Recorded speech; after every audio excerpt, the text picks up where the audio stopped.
从原始社会与野蜂的凶险搏斗，到现代都市糖分的工业化生产，人类对甜味的追求刻进了基因里。在中国，有这样一群特殊的职业采蜜人，千年以来都在悬崖之上与蜂谋蜜。横断山脉间，100米高的悬崖之上，蜂巢表面被黑压压的蜂群笼罩着，像一个有机的整体排列起伏，发出波浪式的震动，就像镶嵌在悬崖边跳动的心脏。一个男人倚在临时搭建的藤条纵梯上，没有防护服，没有安全平台，试图凭借点燃的火把驱散愤怒的群蜂。只是火把还未来得及靠近蜂巢，蜂群却像提前预知危险一般，发疯地攻击着采蜜人。高空中僵持了近1个小时，采蜜人无奈地脚踏藤梯落回了地面，眼睛被折肿到根本睁不开，只能抓挠着袖口和背后的肿包，示意放弃。在西班牙巴伦西亚一个洞窟里，留存着公元前7000年左右中石器时代的壁画，反映了当时人们采集蜂蜜的场景。一个人正抓住粗茎，爬到峭壁凹处的蜂巢前面。而在蜂箱饲养技术普及的今天，这一古老的采蜜技艺仍在喜马拉雅横断山脉间延续着。云南省地处中国西南边陲，延续千年的古老民族傈僳族生活在这片高山原始森林中。傈僳族采蜜人所采的芽蜜由生性凶猛的黑大蜜蜂酿造而成，这些手工编织的工具仍是当地采蜜人与蜂谋蜜的平依。黑大蜜蜂又叫喜马拉雅排蜂，在全球范围内仅分布于尼泊尔和中国交界，在中国只存于云南和西藏。由于喜欢聚集在险峻的峭壁上筑巢，所以也被称为岩蜂。海拔2000米是好蜂蜜的基准线，而黑大蜜蜂在纯野生环境中可飞到海拔3500米左右的高度。与普通蜂蜜相比，芽蜜含水量低至14%至16%，不易发酵变质，而市面上常见蜂蜜含水量在18%至23%之间。超市售卖的普通蜂蜜酶活度一般在10至15之间，而优质芽蜜酶活度可高达30至40%，这也是其药用价值远超普通蜂蜜的关键原因。中国和尼泊尔之间隔着世界海拔最高的山脉喜马拉雅山脉，地形复杂多样，花草长期处于高海拔与低温低氧环境，花期更长，草本药性更佳。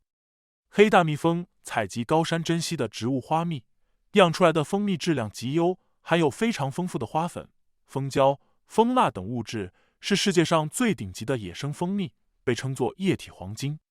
现代养蜂场一天能收获上百斤蜂蜜，而传统采蜜人冒着生命危险，在悬崖上奋战一整天，往往只能获取10至20斤芽蜜。一个现代养蜂人管理50箱蜂，能年产蜜1500斤，而一名悬崖采蜜人全年的收获量通常不超过400斤。这种产量差距正是芽蜜珍贵的根本原因。在过去，半农耕半采集是云南省山区傈僳族村民的最常见分工，村民们的经济来源以平时上山采摘木耳、香菇、灵芝为主。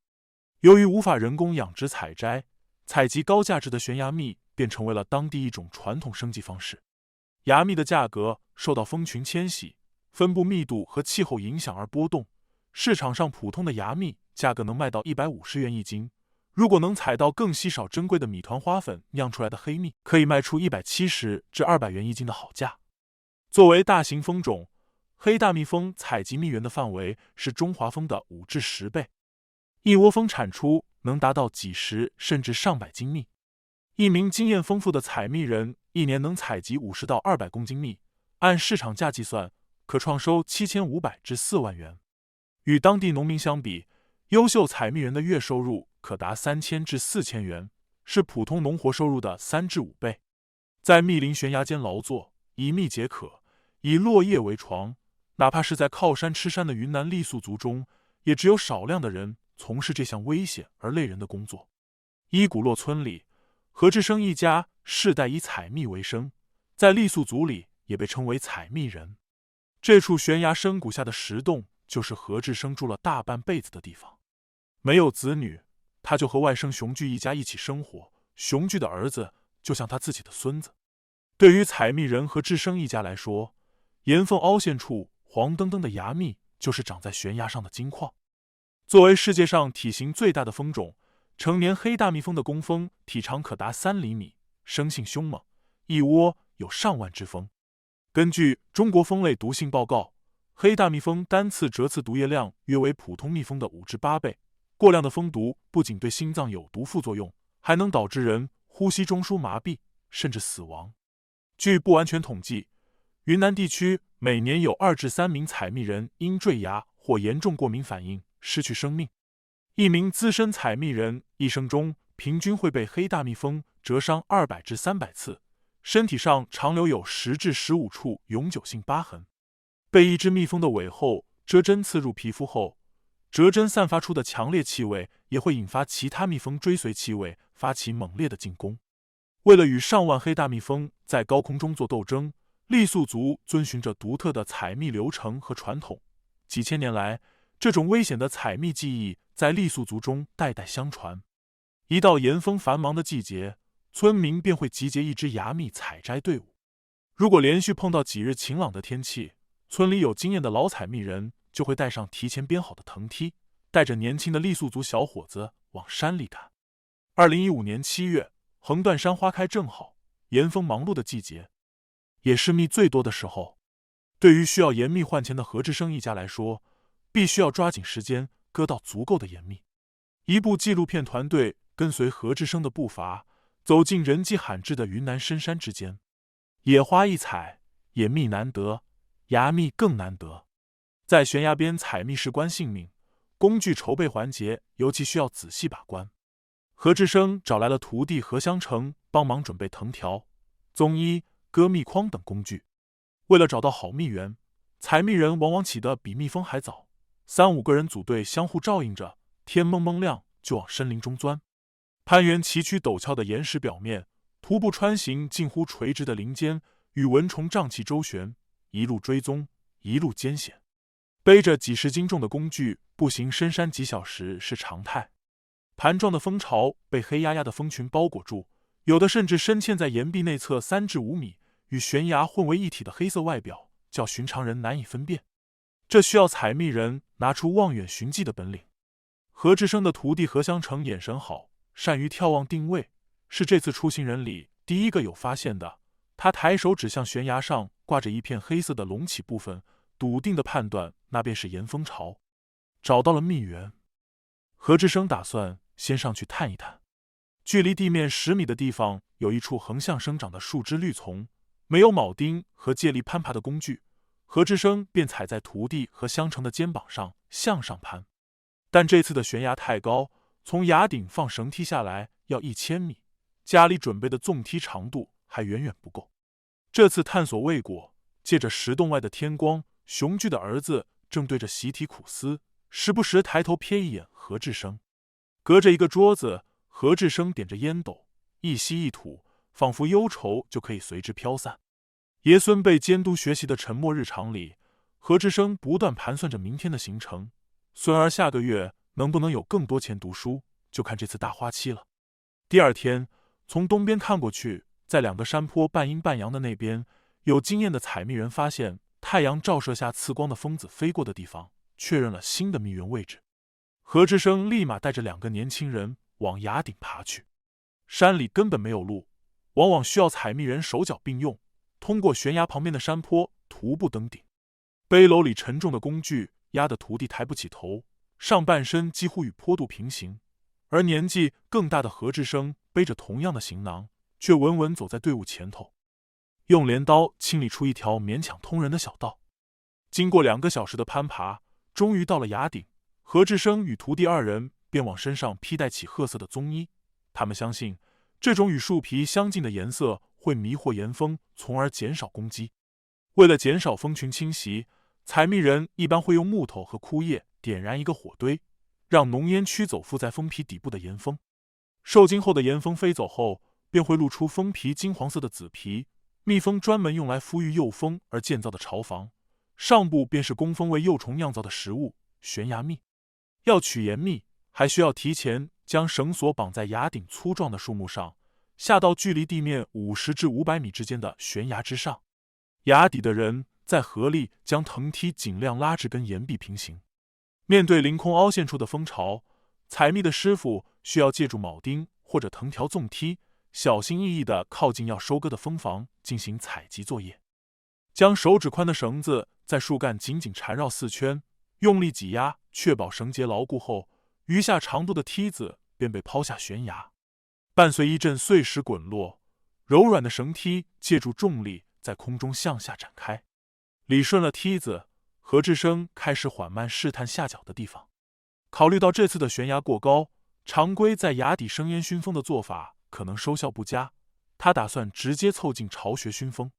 火把倒悬，借助绳索从崖顶往下送。何志生接过徒弟递过来的火把工具，小心翼翼往蜂巢探去。飞走吧，飞走吧！伴随采蜜人的呼喊，松树枝叶做的火把步步逼近。烟熏火燎下，原本被紧密包裹的黑色外表逐渐散溢开，眼前蜂巢终于露出金黄的底色。从滚滚浓烟和火星中窜出的是受到刺激群集而出的炎蜂，在蜂巢外的采蜜人正当其冲，哪怕隔着一层棕衣，也很容易被蛰伤。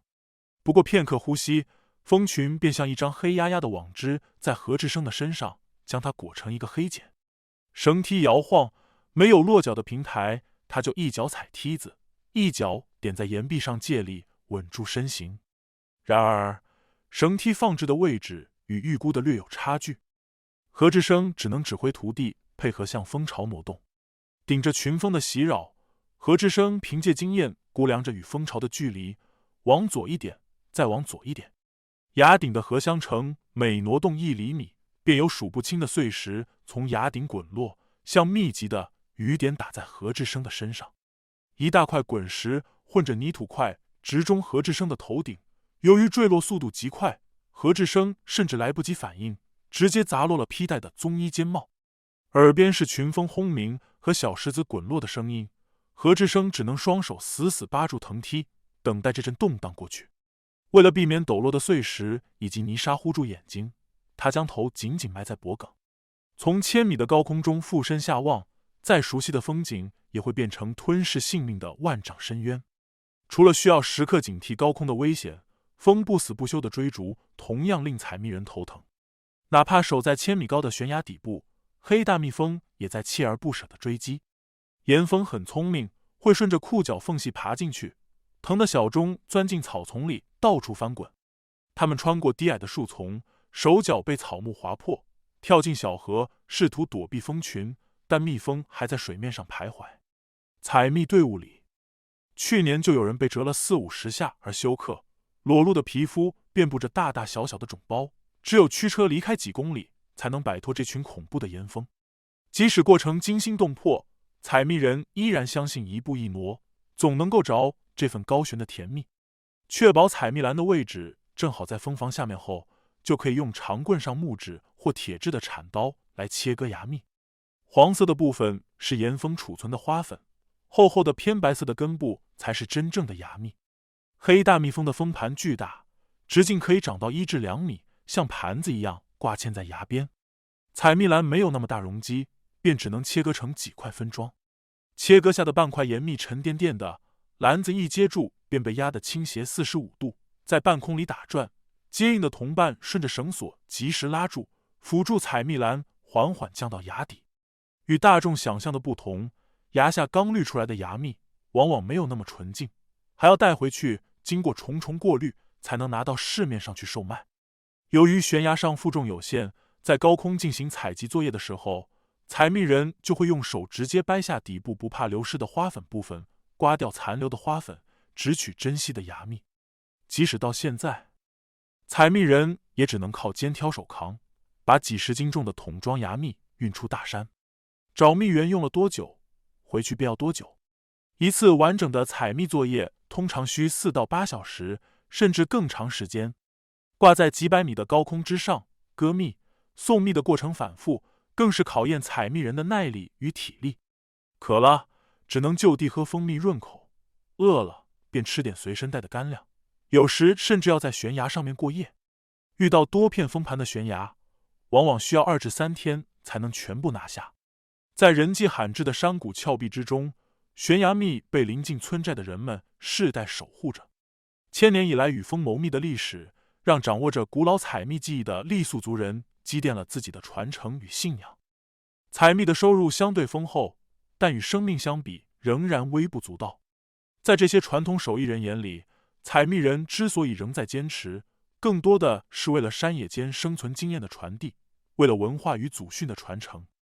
傈僳族的采蜜技艺已传承超过800年，至少经历了30代人的技艺积累。在50年前，老勐乡有超过60名专业采蜜人，如今仅剩5至6人。牙蜜高挂，想要和攻击性强的牙蜂夺蜜，全身性命都系在腰间的藤条上，万一在悬崖上有什么闪失，能救命的便只有手上的安全绳。编织绳梯的技巧和让绳索更牢固的工艺，在族内都是代代相传。藤条表皮粗糙，弄到蜂蜜之后可以防滑，或架在肩颈处可以起一个固定作用。这些看似简单就地取材的工具，傈僳族都有自己的讲究。打小就在老勐乡的山野里餐风饮露的采蜜人小钟，不仅从老一辈人的经验里获得启发，还将经验改良，总结了一套独特的找蜜方法。折下一截树枝做饵，在树枝尖上挂上一小片肉，引诱落单的蜜蜂，给捕捉到的蜂腰上系好拴线的鹅毛，再行放生，顺着线跟着蜜蜂走，便能更快地找到蜂巢所在。傈僳族人信仰多神教，山里的一草一木皆有灵性，都可以是他们的祭拜对象。采蜜前，队伍里的大师傅会安排拜山神仪式，将家里最好的东西来献给山神，祈求山神保佑出行平安。按规矩，拜山得有鸡，得烧纸，得焚香，以表心诚，一个都不能落。现代养蜂业是一种纯商业行为，而傈僳族的采蜜活动既是谋生手段，也是传承千年的文化仪式。采蜜人在每次采蜜前要举行祭拜山神仪式，用鸡、香和纸钱表达对自然的敬畏。这种人与自然和谐共生的智慧，是现代工业化生产中完全缺失的珍贵元素。采蜜人往往是由族内的老采蜜人手把手带出来的，父死子继，代代传递。村寨里会看到很多家庭将蜂蜜供着，便是因为家里的劳力为了采蜜跌入谷底，尸骨无存，只能供着蜂蜜以解伤思。采蜜人无论年轻年长，都以手艺水平为标准，哪怕15、16岁的采蜜人，只要技术过硬，都会被称为大师傅。对于50多岁的何志生而言，再过几年他就爬不动了，缺乏上岩壁的力气。他还不想这门技艺断在自己的手里。而接过何志生担子的是31岁的徒弟何香成。这一次高空作业途中，熏走了岩峰后，何志生却先上了崖顶，招呼着让何香成下悬崖。即使知道尚不成熟的采摘会流失珍贵的岩蜜，但他还是坚持让何香成得到锻炼。崖上怎么拴绳子，下了绳梯后怎么个采法，何志生都有严格的要求。徒弟做错，何志生便打骂。须知高空作业，哪怕毫厘的微调都要小心再小心，错漏一步便是生命危险。半小时后，何香成将岩蜜全部采集完毕，用木勺舀了舀容器里采到的芽蜜。他估量只有5、6斤。这一次的蜜源，蜂巢小，蜂蜜也少，对于补贴家用而言还完全不够。但何志生面对镜头却是止不住的笑意，因为这一次何香成的表现很好，只有徒弟掌握了采蜜的全部技能，傈僳族这一项绝技才会不断传承下去。由于黑大蜜蜂有一种特性，就是当蜂巢受威胁或被毁后，就会整体迁徙至另一处悬崖，因此一般每次不采完，每年都能回来采。村里的采蜜人们都遵循只采大不采小的，留一点给蜜蜂的原则。黑大蜜蜂酿的芽蜜是来自大山的馈赠，给蜂群留活路，就是给自己与后人留路。坚守传统，绝不涸泽而渔，这是千年以来传下来的人与自然和谐相处的采集方式，也是采蜜人节制索取的生存智慧。悬崖采蜜是靠天吃饭，职业采蜜人的收入微薄，而且极其不稳定。村子里时有采蜜人遭蜂群围攻叮咬致伤致死，或失手摔下万丈悬崖，粉身碎骨的消息传出。哪怕到现在，随着采集工具的升级，有了膨胀钉、防护服、悬梯，从悬崖失足坠落的情况还是偶有发生。即便是老采蜜人小钟，自己也曾多次犹豫动念，要不要追随大部分同乡的脚步，放下采蜜的背篓，到云南省城或经济发达的东南地区谋一份收入更稳定也更安全的工作。一面是苦苦坚守得不到稳定收入的生活压力，一面是牙蜜藏在深山无人时的遗憾。在多年以前，小钟把辛辛苦苦冒着生命危险采来的牙蜜当礼物送给人家，别人都不觉得是什么好东西，这令小钟感到无比沮丧。在100米高的悬崖与蜂群展开生死博弈时，小钟没有害怕过，但这些年来，眼睁睁看着这个行业的人越来越少，小钟心里却止不住的打鼓。同乡寨子里，越来越多老道资深的采蜜人都选择了赴外打工谋生。像小钟这样的职业悬崖采蜜人，在红河老勐乡现存仅5至6人，整个云南地区已经不足100人了。转机发生在小钟遇见关瑞夫妇的时候。2015年，关瑞和爱人小蕊在阿里电商平台上开店，取名雨林村，专卖云南本地特产，天然牙蜜就是店里的旗舰产品。电商面对的第一重困难便是外界对悬崖蜜的质疑，很多客户甚至不相信云南还有这么多天然牙蜜。为了将店铺开下去，关瑞夫妇决定亲自去山里猎寻牙蜜，将牙蜜采集的实景拍下来给他们看。关瑞记得，过去穷的时候上山寻蜜，只能在租车平台上选择最便宜的面包车，面包车的副驾驶位甚至破了个洞，从洞里就可以直接看到泥泞坎坷的路面。回忆起最惨的一次，后备箱拉了几百斤蜜，但车子一爬坡就熄火，下来一检查，发动机彻底废了。那一次，关瑞夫妇在山里困了1个月。在这里，村民们经济和生活各方面都困难，多是钻大山，倒吃些野菌、野菜拿来卖。看到大山里还有很多比自己更困难的人，看到这么好的资源被埋没在深山里，他们就觉得自己有责任留下来。以前，采蜜人没有什么好工具，往往以家庭为单位，单打独斗，背着竹篓就上山，扒着崖壁上的藤条，像只猴子一样往上爬。